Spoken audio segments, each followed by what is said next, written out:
ఈరోజు మనం సోరకాయ సర్వపిండి ఏ విధంగా తయారు చేసుకోవాలో చూద్దాం. చాలా చాలా టేస్టీగా ఉంటుందండి సోరకాయ సర్వపిండి. ఒక్కసారి తిన్నారంటే మళ్ళీ మళ్ళీ తినాలనిపిస్తుంది. ముందుగా సోరకాయ తురిమి అందులో బియ్యపిండి వేసి, ఎల్లిగడ్డ పేస్ట్ వేసి, సన్నగా కట్ చేసిన పచ్చిమిర్చి, సన్నగా కట్ చేసిన ఆనియన్స్, కరివేపాకు, సన్నగా కట్ చేసుకున్న కొత్తిమీర ఆకు వేసుకొని బాగా కలుపుకోవాలి.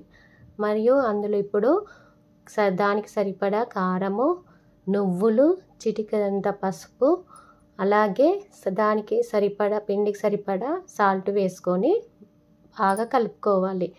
సోరకాయలో ఉన్న వాటర్ అంతా కలిసే విధంగా వచ్చే విధంగా బాగా కలుపుకొని చపాతీ పిండిలా కలుపుకోవాలి. ఇప్పుడు ఒక మందపాటి గిన్నె తీసుకొని అందులో ఆయిల్ వేసి ఇప్పుడు ఆ గిన్నెలో ఒత్తుకోవాలి.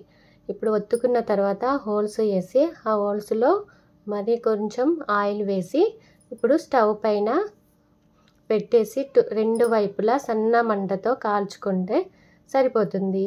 వేడి వేడి సోరకాయ సర్వపిండి రెడీ. చాలా చాలా టేస్ట్గా ఉంటుంది. ఒక్కసారి తిన్నారంటే